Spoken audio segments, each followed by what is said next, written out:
Assalamualaikum warahmatullahi wabarakatuh. Shalom, Om Swastiastu, Namo Buddhaya, salam kebajikan, salam sejahtera untuk kita semua.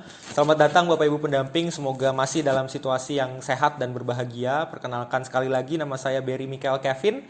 Saya akan menemani proses pembelajaran Bapak Ibu dalam video ini. Kita akan membahas tentang pembelajaran berbasis inquiry.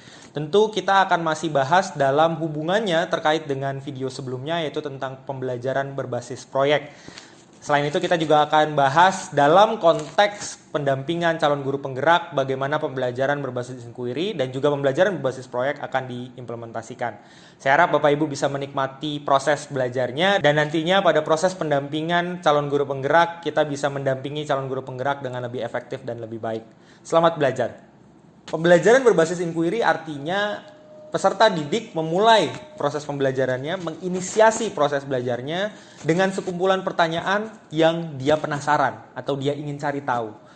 Inquiry adalah salah satu cara untuk peserta didik bisa memulai proses pembelajarannya dan menjadi panduan belajar ketika menerima konten atau menerima wawasan dari kelas ataupun dari aktivitas-aktivitas yang dilakukan.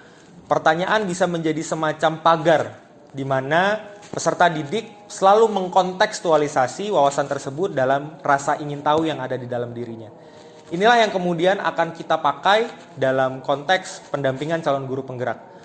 Bapak Ibu pendamping diharapkan bisa mengajak Bapak Ibu calon guru penggerak untuk mencari pertanyaan di dalam dirinya.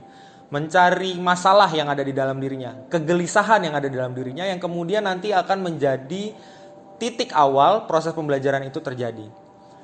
Salah satu yang dicontohkan adalah Bapak Ibu menetapkan tujuan belajar, tapi juga mempertanyakan atau membuat list atau daftar pertanyaan yang akan menjadi panduan Bapak Ibu belajar. Harapannya Bapak Ibu bisa mengkontekstualisasi setiap wawasan yang diberikan dalam setiap kelas ataupun tugas mandiri ke dalam pertanyaan-pertanyaan tersebut, keingintahuan-keingintahuan yang ada di dalam diri Bapak Ibu. Nah, ini yang nanti akan kita juga implementasikan dalam konteks pendampingan calon guru penggerak. Ada sebuah riset yang menunjukkan bahwa kita hanya belajar 10% ketika kita membaca. Kita hanya belajar 20% ketika kita mendengar. Kita hanya belajar 30% ketika kita melihat. Lalu kita belajar 50% ketika kita melihat, tapi secara sekaligus kita juga mendengar. 70% ketika kita obrolin dengan orang lain. 80% ketika kita melakukannya secara langsung, dan 95% ketika kita ngajarin ke orang lain, ketika kita mengajarkannya kepada orang lain. Nah, ini sebenarnya sejalan Bapak Ibu dengan konsep taksonomi Bloom yang mungkin Bapak Ibu juga sudah tahu. Bahwa level pengetahuan yang paling bawah adalah mengingat, remember, dan yang paling atas adalah create, membuat. Ketika kita mengajarkan itu sebenarnya kita sudah menyebarkan pengetahuan, membuat pengetahuan. Nah, ini sebenarnya sejalan dengan proses inquiry dalam pembelajaran berbasis inquiry. Ketika kita mempertanyakan sesuatu, sebenarnya itu adalah proses belajar yang sangat natural. Dimulai dengan ketika misalnya kita pengen tahu tentang sesuatu, kita nggak tahu tapi perlu tahu tentang sesuatu, kita bertanya tentang hal tersebut. Lalu ketika kita mencari tahu, kita sebenarnya melakukan riset. Gitu. Kita melakukan riset mencari tahu, melihat, mendengar, membaca gitu ya. Sampai akhirnya kita mungkin obrolin, kita diskusikan dengan orang lain. Lalu kita lakukan eksperimen bahkan, atau bahkan kita ajarkan kepada orang lain. Nah, ini semua kita lalui supaya kita bisa paham tentang apa yang kita tanyakan tersebut. Dan proses ini siklus gitu ya, circular, dan akan berlangsung secara terus-menerus. Inilah kenapa pembelajaran berbasis inquiry itu sangat dekat dengan benar-benar proses belajar yang terjadi secara natural. Kombinasi dengan pembelajaran berbasis proyek ini akan menjadi tools yang sangat powerful untuk anak-anak ataupun untuk kita orang dewasa dalam mempelajari hal-hal baru, terutama ketika kita mendampingi orang lain. Dan ketika kita mencoba menyelesaikan sebuah masalah pendidikan, masalah masyarakat yang ada di sekitar kita. Fase dalam inquiry-based learning atau pembelajaran berbasis inquiry dimulai dengan fase mendefinisikan masalahnya. Ini sangat erat sekali dengan fase observasi yang sudah dibahas ketika kita bahas pembelajaran berbasis proyek. Fase mendefinisikan masalah ini jadi penting karena kita sebenarnya ketika membuat pertanyaan, ketika kita mengajukan pertanyaan, kita sebenarnya sedang berusaha mendefinisikan masalah tersebut. Nah, masalah inilah yang nanti akan kita kemudian olah dan kemudian kita coba selesaikan melalui fase-fase selanjutnya. Fase kedua dalam pembelajaran berbasis inquiry adalah mengidentifikasi apa yang kita sudah tahu.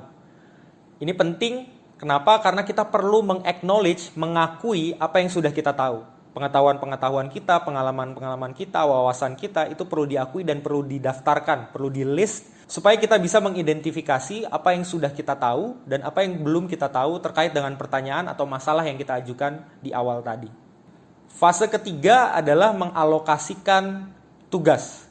Apa sih yang harus kita lakukan untuk bisa mengisi gap atau jurang pengetahuan yang terdapat dalam diri kita tersebut. Yang kita ingin ketahui itu apa, yang kita sudah tahu itu apa. Nah, gap ini atau jurang ini perlu diisi melalui aktivitas-aktivitas penelitian, riset, mencari tahu, browsing, ngobrol dengan orang-orang. Nah, ini yang perlu kita identifikasi. Dan kita perlu alokasikan waktu dan tenaganya apa saja yang perlu dilakukan. Di tahapan keempat adalah melakukan riset atau penelitian atau proses pencarian tahu baik secara individu ataupun bersama-sama dengan orang lain. Ini penting dan perlu dicatat setiap proses yang dilaluinya. Apa saja yang ditemukan, dari mana sumbernya, dan seterusnya. Terutama ketika kita melakukan interview, ketika kita melakukan percakapan dengan orang-orang tertentu.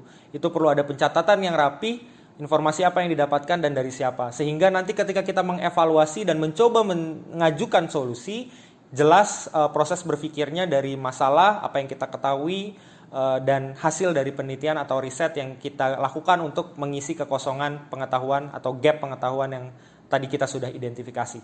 Di fase kelima, setelah kita melakukan proses pencari tahuan, gitu ya, melakukan riset, browsing, ngobrol dengan orang lain, adalah mengkolasekan riset tersebut. Artinya kita menggabungkan dan mencoba merumuskan atau merangkum pengetahuan-pengetahuan baru yang baru kita dapat ini.